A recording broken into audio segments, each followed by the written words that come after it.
You're lucky I even sleep next to you. Keep that thing away from me. That was rejection number 20. Or 21. I stopped counting after New Year's. She said it mid-scroll, propped on her side of the bed with her blue light glasses on, and a podcast about disrupting patriarchal language playing in the background. I didn't flinch, just adjusted my pillow and said, "Good night, baby. Good luck with tomorrow's speech." She didn't answer, just hummed along to the outro music.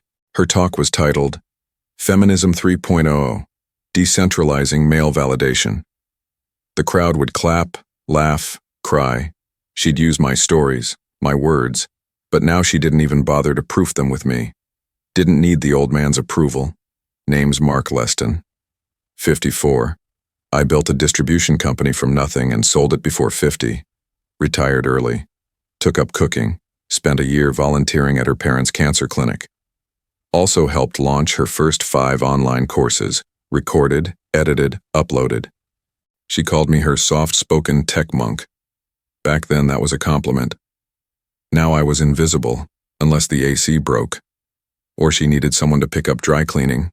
Or she needed to cite a silent, emotionally unavailable partner in her keynote. Once I booked a surprise weekend in Lake Tahoe. She asked if it had a panel she could speak on. When I said no, she canceled. Said it was just escapism. Another time she called me her emotional labor leech. That was after I spent 4 hours updating her Shopify backend during my mother's chemo appointment. I wasn't offended. I was tired. And I didn't say that with drama. I mean actual, physical exhaustion. She flew first class to panels in Barcelona.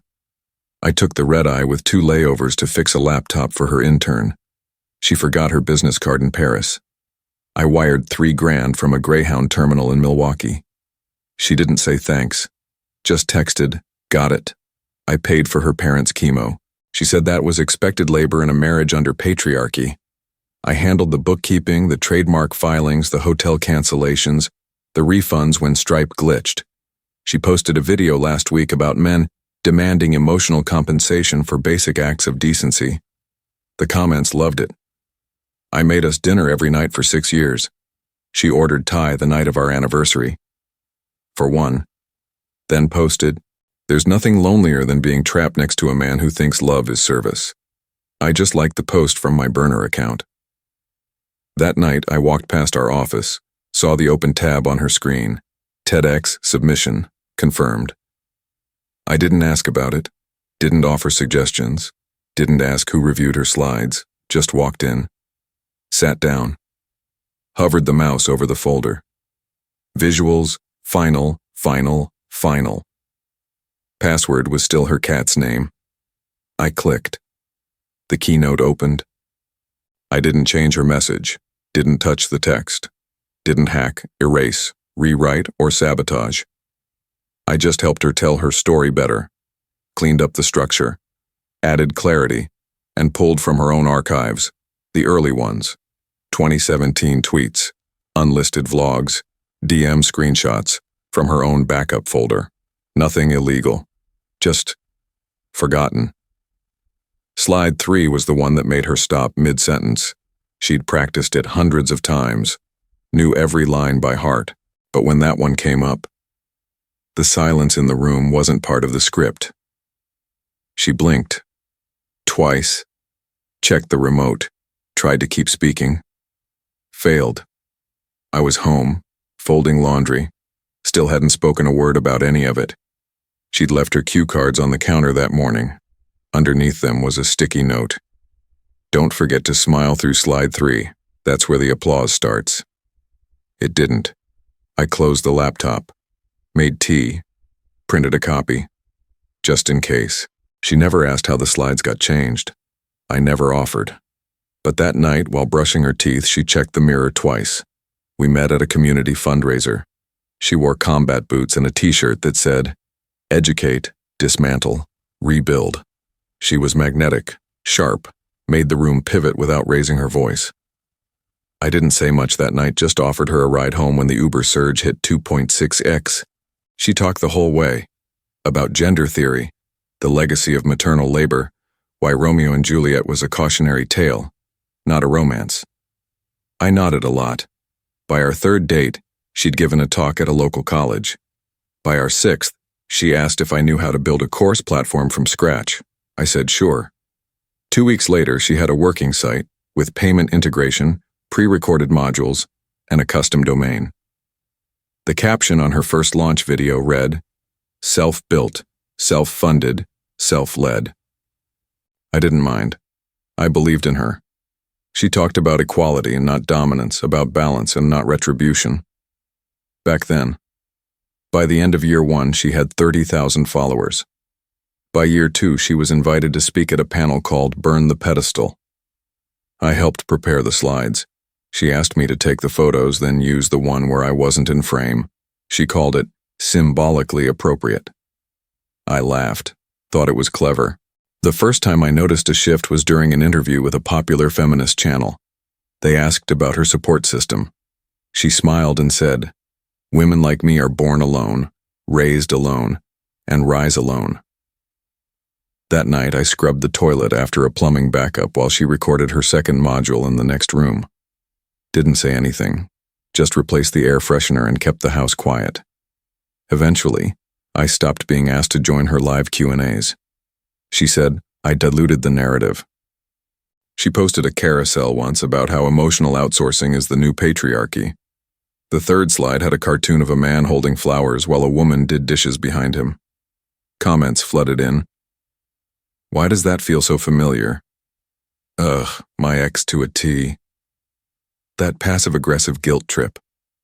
One night I brought her tea during a live stream. She muted the mic and said, "I literally just talked about male savior complexes. Can you not?" I apologized and picked up the mug on my way out. At family dinners, she corrected me mid-sentence, said I was misremembering with privilege. Once I mentioned we used to co-write her blogs. She smiled and said, "He helped with spell check. He's very good with commas." Even her dad paused at that one. But I kept helping. Quietly. A week before her TED submission, I upgraded her camera setup, bought a new mic, installed a teleprompter app she'd bookmarked.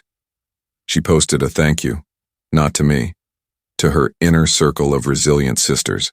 One of her old friends, Naomi, messaged me a few days later. We used to all hang out. She wrote, "Hey, weird question. Did you edit her old vlogs off her YouTube?" I said no. She replied, "They're all gone. The ones where you two talked about equity." She said you ghosted. I didn't reply. Didn't want to believe it mattered. That night she asked me to heat up her dinner, said she was too drained from dismantling systemic bias. I served it in silence, watched her eat while scrolling. After she went to bed, I checked her channel. She had 187 videos now. Used to be over 220. Gone were the ones where I'd been behind the camera, or beside her, or in the credits. Gone were the joint interviews, the couch recordings, the early Q&As where she looked at me before answering. Gone like they never existed. I told myself she had a brand to maintain, that maybe it was necessary. But when I walked into the guest room to fold laundry, I heard her on the phone. Her voice was clear, confident, final. He's not part of the story. He was never part of the mission. I didn't react, just finished folding, then opened my laptop, opened her cloud backup folder, selected one subfolder, talks, archived, copied it, closed everything, and went to bed. The silence between us was no longer passive. It was structured. She labeled it space. I labeled it phase 1 of disposal. By then, she referred to me as her cohabitant in interviews, not her husband, not her partner. Just a neutral noun with legal implications. On her socials, I'd been erased, down to old videos I'd filmed, edited, and posted myself. Gone. She printed a sign and taped it to the bedroom door. Rehearsal in progress. Respect the boundary. I didn't knock. I just slept on the couch. Her platform kept growing. TEDx invitations, guest panels. She launched a newsletter called The Matriarchy Memo. I read every issue. Not because I cared, but because I knew exactly which part of my life she'd rebranded that week. One post went viral. Some men want credit for simply not holding you back. Don't thank the dam for not flooding. Move the river. It had 83,000 likes before noon. Someone commented, "Didn't your husband used to edit your videos?" She deleted it in 6 minutes. That week I got an alert from our joint bank account. A $12,400 charge from an executive retreat for feminist voices. Location, Bali. I stared at the charge for a full minute before opening the bedroom door. She didn't look up from her laptop. "Yes? You drained 12 grand from the joint account." She shrugged. "I invested in my voice.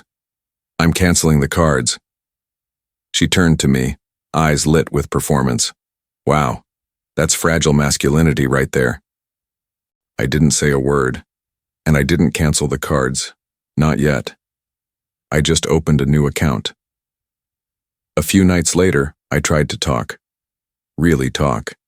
I waited until her tea was steeping, until she wasn't streaming or typing or rehearsing victimhood. I said, "You're turning this into a brand war." She looked at me like I'd insulted air. "You're uncomfortable because I'm rising." "No," I said. "I'm uncomfortable because you're lying." She didn't respond, but that night she uploaded a 16-second clip with the caption, "When men are challenged, they default to control." The clip? My voice saying, "This isn't your brand, this is our life." It was taken completely out of context, and it hit 300K views by morning.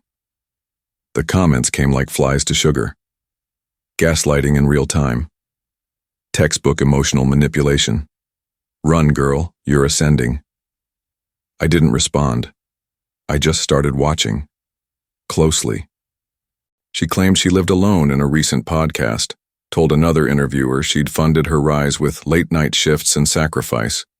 I pulled up the transaction logs. There they were. Every invoice marked "paid by LD." She deleted her old videos, but I had the raw files. I had backups she forgot existed. Metadata. Date stamps. This wasn't resentment, it was curation. The difference? I wasn't going to throw a tantrum. I was building a case. The night before her TED Talk, she fell asleep early. I stayed in the office.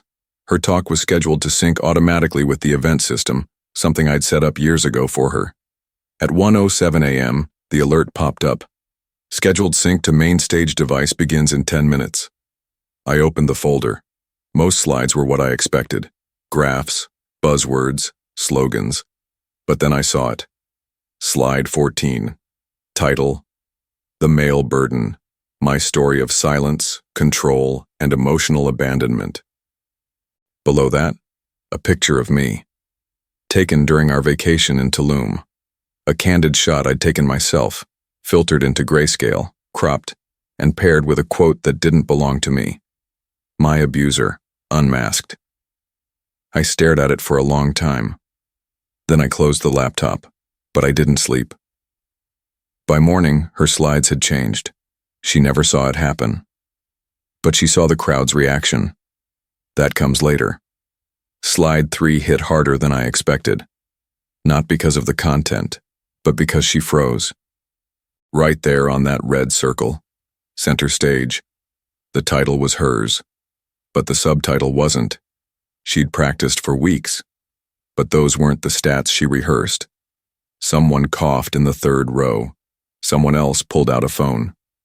She blinked. Once, then again.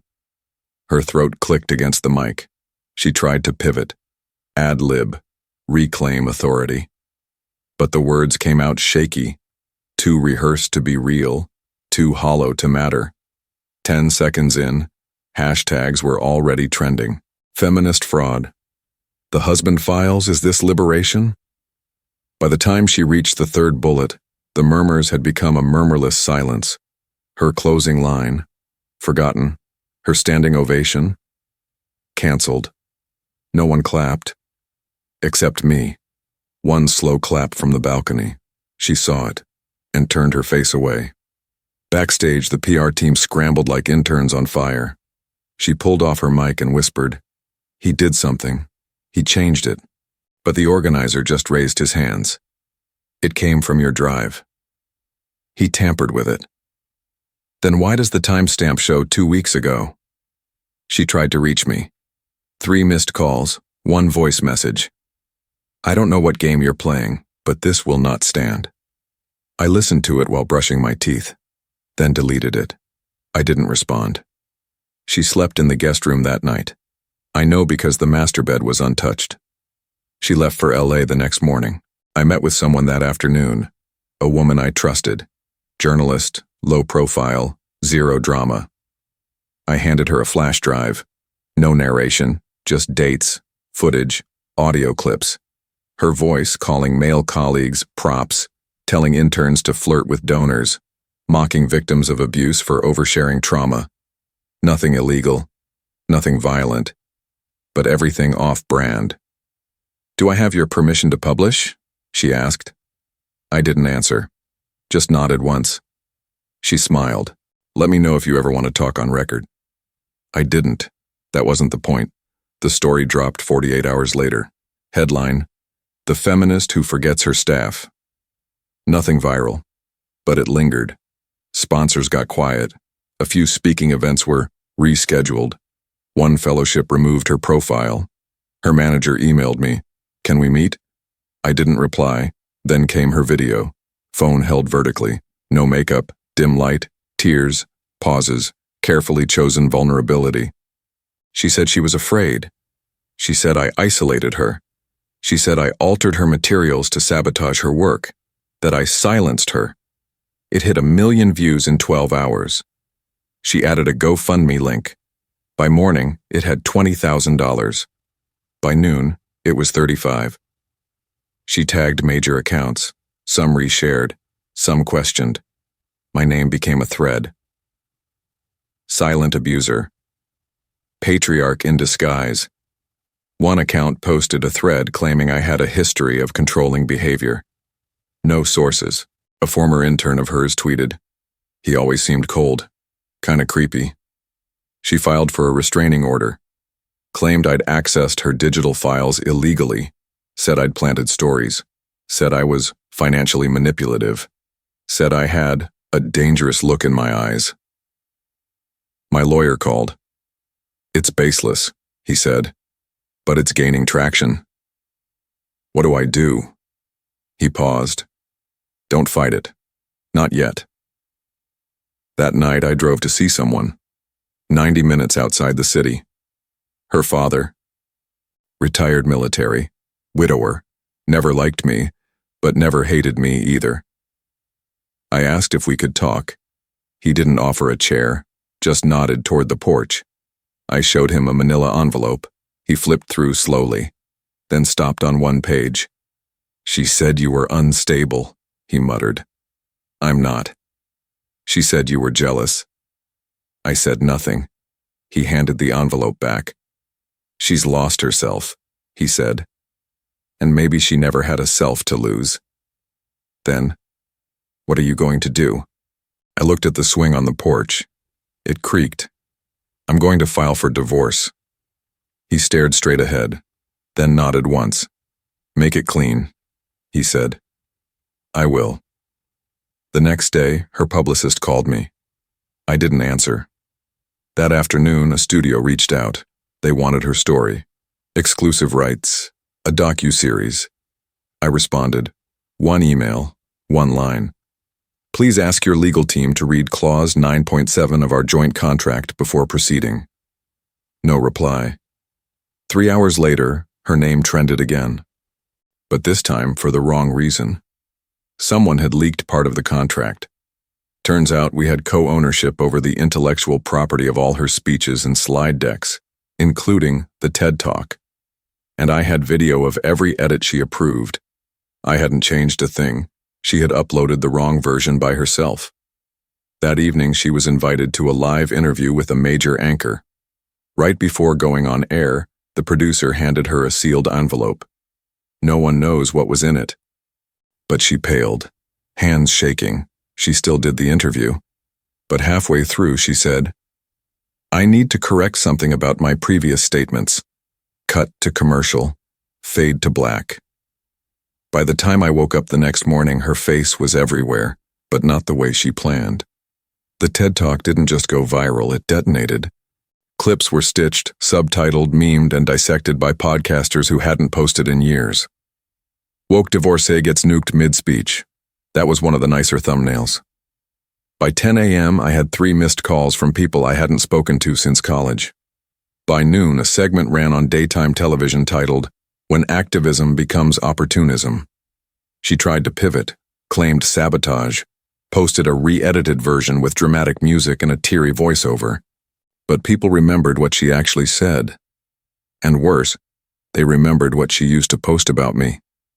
One reply said, "Funny, you were exhausted when he was paying your rent too." Another, "Wait, didn't she say last year she'd never need a man again? This aged like milk." She issued a statement through a PR firm, claimed I'd weaponized private information. I didn't respond. I'd already lawyered up. The divorce went through 2 weeks later. She was expecting negotiations, maybe even a counteroffer. Instead, she got an envelope. No note. Just filings. Trusts revoked. Her cards terminated. Joint assets split at 0. She cried to the mediator. Something about betrayal. He asked if I had anything to say. I shook my head. We're done. 2 days later, she went on a podcast. Big one, live stream. 500,000 people tuned in. She told the audience she had been silenced. That patriarchy wore many faces. That she had suffered privately and smiled publicly to protect me. The host asked about the slides. She claimed, bad actors altered them. He raised an eyebrow, then rolled the footage from the TED Talk, the original version. She froze. The comment section turned against her in real time. One of the top comments read, "I used to believe her. Now I just feel stupid." Later that night, a women's rights org quietly removed her from a speaking panel. I could have pressed further, released everything. The text messages, the credit card logs, the email where she asked if her mother could be added to the emergency inheritance clause. My lawyer had it all in a folder labeled "Triggers if she escalates." He pushed it toward me during our last meeting. "She just slandered you on a live stream. You sure?" I didn't open the folder, just slid it back across the table. "Yeah, I'm sure. Because here's the thing. I didn't want to win by proving she was a fraud. I wanted to win by vanishing, so she'd never know what I told the journalist." The op-ed dropped a week later. It didn't mention her by name, but it painted a picture she couldn't escape from. A man betrayed by narrative, burned publicly, who refused to retaliate, and vanished. The article ended with, "He declined an interview, just left a napkin that read, 'She preached power. I chose silence.' Now, I rent a little apartment in Lisbon. Quiet street, balcony with chipped tiles, a cafe downstairs where the owner stopped asking questions after the 3rd espresso. I don't post online. I don't swipe. I don't update my resume. My days are quiet. Intentional. Sometimes I walk past a bookstore that carries her old memoir. It's always in the discount bin. I never touch it, but I always pause. Not for her, for the man who finally stopped paying for someone else's revolution. She built a platform. I built an exit. My apartment in Alfama smells like wood and old books. No photos, no souvenirs, just space. The kind you don't fill, you respect. Mornings follow a quiet script. Black espresso. Walk downhill. Same bench, same view, same silence. No one knows me here, and more importantly, no one needs to. In Lisbon, disappearing isn't a failure. It's a decision. Back in New York, she was still trying. A new podcast about feminine legacy. Another essay blaming male fragility for everything from taxes to her publisher pulling the book deal. I didn't read it, just saw the cover. Same photo from her TED Talk. Cropped, brightened, filtered like it was from another life. She claimed the slides were hacked, sued the venue, blamed the intern, called the scandal a coordinated attack on progressive voices. The crowd didn't buy it, and neither did the sponsors. By the time the noise died down, I had stopped tracking. The last alert I received was from a journalist asking for my side of the story. I never responded, but I wrote something, a short note, folded it once, left it inside a library book at the Kalusta Gulbenkian. It read, "She preached domination, I chose absence." Last week, a tourist left one of her books at the cafe near my apartment. I saw the cover before the waiter cleared it. Her name was still in bold, her smile still curated. I turned the book around so the title faced the wall. Didn't say a word. Didn't touch it again. The waiter nodded. He understood. We don't chase ghosts here. The other day I passed a gallery, a small exhibit. Women unapologetic. Her face wasn't there, but the tone was the same. That's fine, she can still speak. I just don't have to listen. My phone's off most nights now, but once a week I check the news. That Friday I saw a headline. Activist accuses ex-husband of orchestrating campaign against her. He has yet to comment. I read it twice, then closed the tab. No statement, no denial, no performance.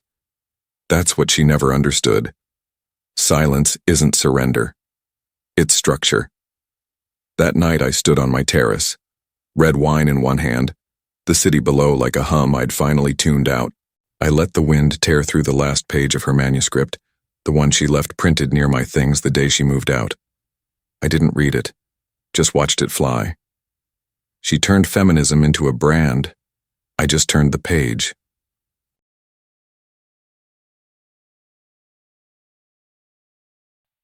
The gentleman's revenge isn't loud, but it's always personal. If this felt personal, make it personal. Subscribe now, and don't miss tomorrow's story.